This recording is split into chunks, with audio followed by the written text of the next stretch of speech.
എല്ലാം തകർത്ത രാത്രി എന്ന നോവലിൻ്റെ 115-ാം ഭാഗമാണ് നമ്മളിന്ന് വായിച്ചു കേൾക്കാൻ പോകുന്നത്. സ്കിപ്പ് ചെയ്യാതെ മുഴുവനായും കേൾക്കാൻ എല്ലാവരും ശ്രമിക്കണം കേട്ടോ. സബ്സ്ക്രൈബ് ചെയ്യാത്തവർ സബ്സ്ക്രൈബ് ചെയ്തതിന് ശേഷം ബെൽ ഐക്കണും കൂടി ആക്ടിവേറ്റ് ചെയ്യാൻ മറക്കല്ലേ. നമുക്ക് കഥയുടെ ഓരോരോ ഭാഗങ്ങൾ മുടക്കമില്ലാതെ ദിവസവും കേൾക്കാൻ കഴിയുമല്ലോ. എല്ലാവർക്കും നല്ല ഒരു ദിവസം പ്രാർത്ഥനാപൂർവം ആശംസിക്കുന്നു. എന്നാൽ നമുക്ക് കഥയിലേക്ക് പ്രവേശിച്ചാലോ.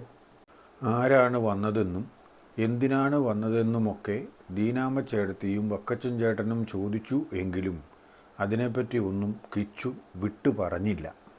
വന്നത് റെജിയാണെന്ന് മാത്രം പറഞ്ഞു. വെറുതെ ലോഹ്യം പറയാൻ വേണ്ടി വന്നു എന്നേ ഉള്ളൂ എന്നാണ് പറഞ്ഞത്. വെറുതെ അവർക്ക് വിഷമമുണ്ടാക്കരുതല്ലോ. അവൻ വെറുതെ പറയുന്നതാണെന്നോ നുണ പറഞ്ഞതാണെന്നോ അവർക്ക് തോന്നിയില്ല. കാരണം അവരുടെ ഓർമ്മയിൽ ഇതുവരെ അവൻ നുണ പറഞ്ഞിട്ടില്ല. അതുകൊണ്ട് അങ്ങനെ ആയിരിക്കാനുള്ള സാധ്യത അവരെ സംബന്ധിച്ചിടത്തോളം ചിന്തയിലില്ല. അല്ലെങ്കിലും നല്ലത് മാത്രം ചിന്തിക്കാനാണ് അവർക്കിപ്പോൾ ഇഷ്ടം. അവരോട് രണ്ടുപേരോടും അങ്ങനെ പറഞ്ഞ് ഒഴിവായെങ്കിലും ഇനി എന്താണ് ചെയ്യേണ്ടത് എന്ന കാര്യം അവനെ സംബന്ധിച്ചിടത്തോളം വലിയ വിഷമമുള്ള കാര്യമായിരുന്നു. റെജി എന്തൊക്കെ പറഞ്ഞാലും ശരി, അനുവിനെ ഒഴിവാക്കി ഒരു ജീവിതത്തിൻ്റെ കാര്യം കിച്ചുവിന് ചിന്തിക്കാൻ പോലും കഴിയില്ല.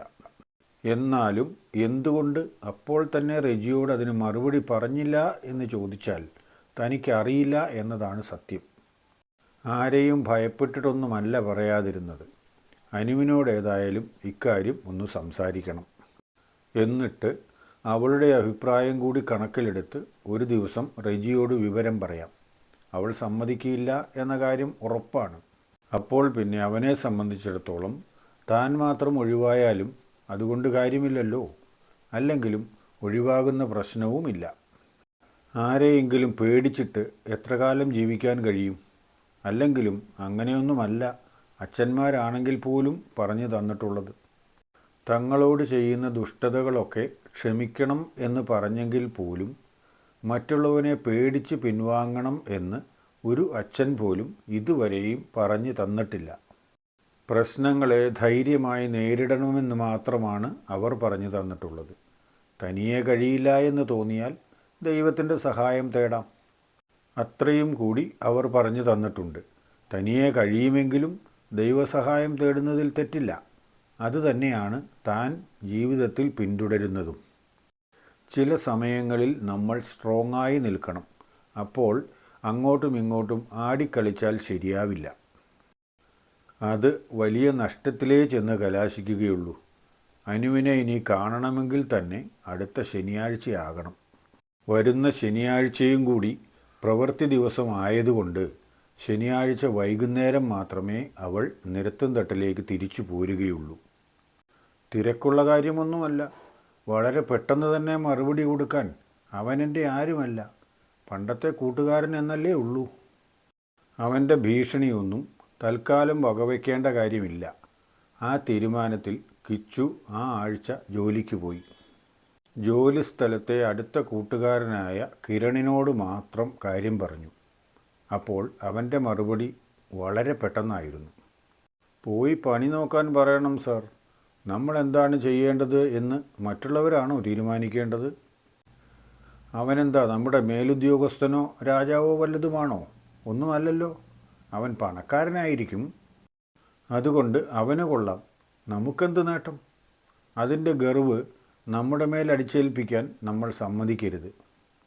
അവന് നിലവിലുള്ള സ്വാധീനത്തെപ്പറ്റിയും അവൻ വിചാരിച്ചാൽ വേണമെങ്കിൽ ചെയ്യാവുന്ന ഉപദ്രവങ്ങളെക്കുറിച്ചും ഒക്കെ അവർ തമ്മിൽ പരസ്പരം സംസാരിച്ചു. എല്ലാം കേട്ട് കഴിഞ്ഞപ്പോൾ കിരൺ പറഞ്ഞത് ഇങ്ങനെയാണ്. അവൻ്റെ അഭിപ്രായത്തിന് അന്നേരവും കാര്യമായ മാറ്റമൊന്നുമില്ല.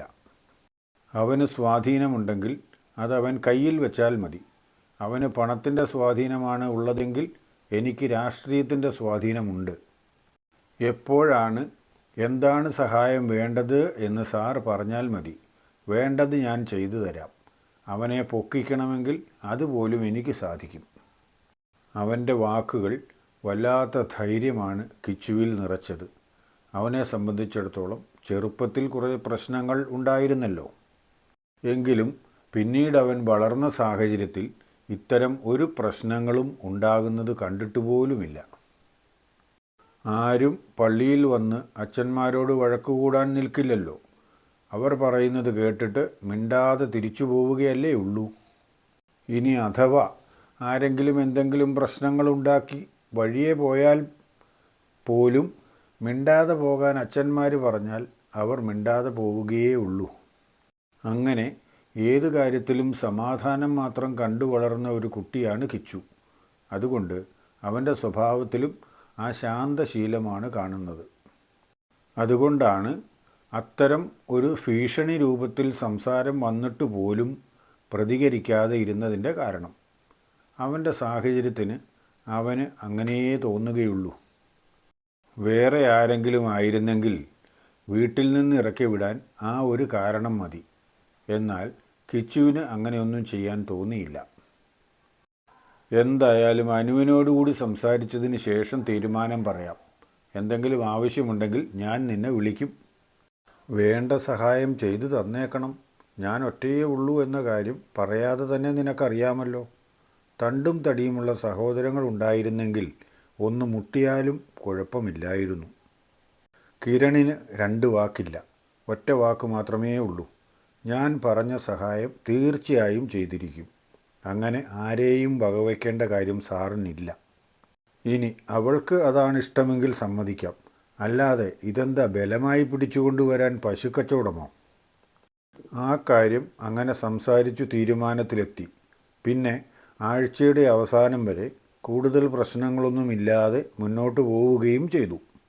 വളരെ സന്തോഷവാനായിട്ടാണ് നിരത്തുംതട്ടിന് പോകാനായി ശനിയാഴ്ച വൈകുന്നേരം കിച്ചു കോതമംഗലത്ത് എത്തിയത്. അപ്പോൾ ബസ് കാത്തു നിൽക്കുന്ന അനുവിനെയാണ് അവിടെ കണ്ടത്. കിച്ചു അനുവിനെ വിളിച്ചു. അല്പം സംസാരിക്കാനുണ്ട് എന്ന് പറഞ്ഞു. അവർ 2 പേരും കൂടി ഒരു റെസ്റ്റോറൻറ്റിൽ കയറി. അവിടെ ഇരുന്ന് റെജി വീട്ടിൽ വന്നതും പറഞ്ഞിട്ട് പോയതുമായ കാര്യങ്ങളെല്ലാം കിച്ചു വിശദമായി അനുവിനോട് പറഞ്ഞു. എന്നിട്ട് നീ എന്ത് തീരുമാനിച്ചു? പിൻവാങ്ങാനാണോ നിൻ്റെ തീരുമാനം? മടിക്കാതെ പറഞ്ഞോടാ, അതാണോ നിൻ്റെ തീരുമാനം? നീ അങ്ങനെയാണ് തീരുമാനിക്കുന്നത് എങ്കിൽ എന്നെപ്പറ്റി പിന്നെ ചിന്തിക്കുകയേ വേണ്ട. മാത്രവുമല്ല, എന്നെ അവന് കിട്ടാനും പോകുന്നില്ല. ആരെല്ലാം എന്നെ ഒഴിവാക്കിയാലും ശരി, എനിക്ക് അവനെ വേണ്ട. ഞാൻ മഠത്തിൽ ചേരുകയേ ഉള്ളൂ. ആ തീരുമാനം എടുത്താൽ പിന്നെ മാറ്റാനും ഞാൻ തയ്യാറല്ല. അതിന് താൻ തീരുമാനമൊന്നും പറഞ്ഞില്ലല്ലോ. അതിനു മുമ്പ് അവൾ ചാടിക്കടിക്കാൻ വരുന്നത്. ഇങ്ങനെ അല്ലായിരുന്നല്ലോ അവൾ. ഒരു പരിധിവരെ നോക്കിയാൽ തന്നേക്കാളും ധൈര്യം ഇവൾക്കാണെന്ന് തോന്നുന്നു. തനിക്ക് ധൈര്യം കുറവാണോ? റെജിയോട് അപ്പോഴേ തീരുമാനം പറയാമായിരുന്നു. ചില സമയങ്ങളിൽ ശക്തമായി പ്രതികരിക്കാൻ അവൾക്കറിയാം. താൻ എത്ര ശ്രമിച്ചിട്ടും തനിക്ക് അതുപോലെയാകാൻ കഴിയുന്നില്ല.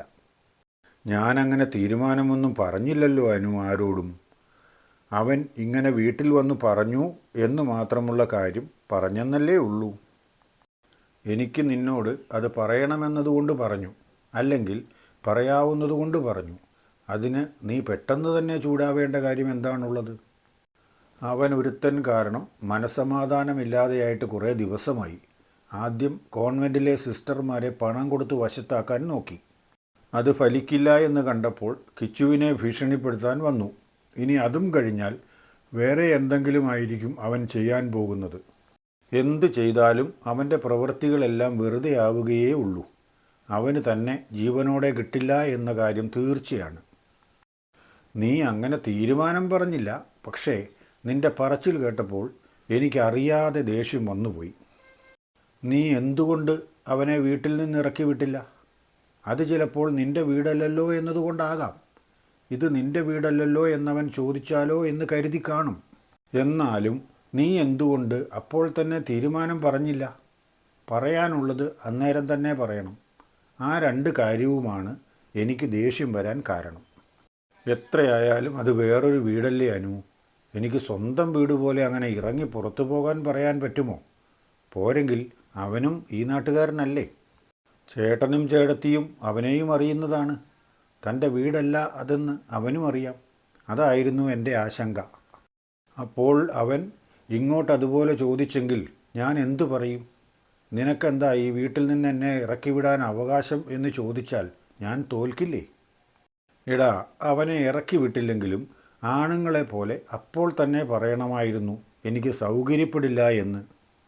അതായിരുന്നു നീ എന്നോട് പറഞ്ഞിരുന്നത് എങ്കിൽ നിന്നെ ഞാൻ അഭിനന്ദിക്കുമായിരുന്നു. നിന്നോടുള്ള മതിപ്പ് ഇരട്ടിയാകുമായിരുന്നു.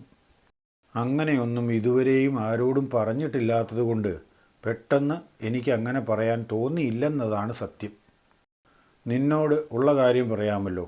അവനിൽ നിന്ന് അങ്ങനെ ഒരു സംസാരം ഞാൻ പ്രതീക്ഷിച്ചതുമില്ല. കേട്ടപ്പോൾ അല്പം ഞടുക്കമുണ്ടായി. അതുകൊണ്ട് മറുപടി പറയാൻ കഴിഞ്ഞില്ല. തീർത്തും അപ്രതീക്ഷിതമായിരുന്നു അവൻ്റെ സംസാരം. അതുകൊണ്ട് എനിക്ക് മറുപടി പറയാൻ കിട്ടിയില്ല. പറഞ്ഞ ഉടനെ അവൻ ഇറങ്ങിപ്പോവുകയും ചെയ്തു.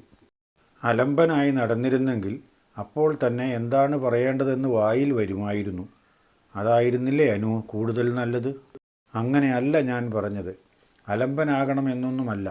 എന്നാലും ആവശ്യ സമയത്ത് മറുപടി പറയാൻ പഠിക്കണം. അതിനുള്ള തൻ്റെ ഇടം വേണം. എന്നാലേ ഇനി ജീവിതം മുന്നോട്ട് പോവുകയുള്ളൂ. ജോലിയോ ശമ്പളമോ ഉണ്ടായിട്ട് മാത്രം കാര്യമില്ല. ആവശ്യ സമയത്ത് ഉചിതമായ തീരുമാനമെടുക്കാൻ കഴിയുന്നില്ലെങ്കിൽ ജീവിതം പരാജയമായി പോകും. ഇനിയും മെക്കിട്ട് കയറാൻ പലരും വന്നെന്നിരിക്കും. തൽക്കാലം ഈ പ്രശ്നത്തിനൊരു പരിഹാരമുണ്ടാക്കാൻ എന്താണ് വഴി എന്ന് നീ പറ.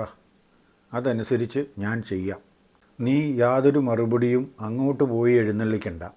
ഇങ്ങോട്ട് ചോദിക്കുകയാണെങ്കിൽ എനിക്ക് സൗകര്യപ്പെടില്ല എന്ന് ധൈര്യമായി പറഞ്ഞു. അങ്ങനെ തന്നെ പറയണമെന്നില്ല. അതല്പം ബുദ്ധിമുട്ടാണെന്ന് പറഞ്ഞാലും മതി. വരുന്നതിനി എന്താണെന്ന് വെച്ചാൽ വരുന്നിടത്ത് വെച്ച് കാണാം. ഇത്രകാലവും അനുഭവിച്ചതിലും കൂടുതലായി ഒന്നും അനുഭവിപ്പിക്കാൻ ഇനി ഒരുത്തനെ കൊണ്ടും കഴിയില്ല. റെജിയല്ല, അതിലും കൊടി കെട്ടിയവനാണെങ്കിലും. ഇനിയിപ്പോൾ റെജി ഇങ്ങോട്ട് വരട്ടെ. മറുപടി പറയാൻ തനിക്കറിയാം. ഇപ്പോൾ നട്ടല് നിവർത്തി നിന്നില്ലെങ്കിൽ അവളുടെ മുമ്പിൽ പോലും താൻ ഒന്നുമല്ലാതായി പോകും. അവൻ ആ തീരുമാനമെടുത്തു. രണ്ടുപേരും അടുത്ത ബസ്സിന് തന്നെ കോതമംഗലത്തു നിന്ന് കയറുകയും ചെയ്തു. ആ ബസ്സിൽ തന്നെ റെജിയും ഉണ്ടായിരുന്നു. കഥ വായിക്കുകയും കേൾക്കുകയും ഒക്കെ ചെയ്യുമ്പോൾ നിങ്ങൾക്ക് തോന്നുന്ന അഭിപ്രായങ്ങളും നിർദ്ദേശങ്ങളും താഴെ കമൻ്റായി രേഖപ്പെടുത്തണേ. ഇഷ്ടമായെങ്കിൽ ലൈക്ക് ചെയ്യാനും കൂട്ടുകാർക്കും ബന്ധുക്കൾക്കുമൊക്കെ ഷെയർ ചെയ്തു കൊടുക്കാനും മറന്നേക്കല്ലേ. സബ്സ്ക്രൈബ് ചെയ്യാത്തവർ സബ്സ്ക്രൈബ് ചെയ്യുന്ന കാര്യം ഞാൻ ഒരിക്കൽ കൂടി ഓർമ്മിപ്പിക്കുന്നു.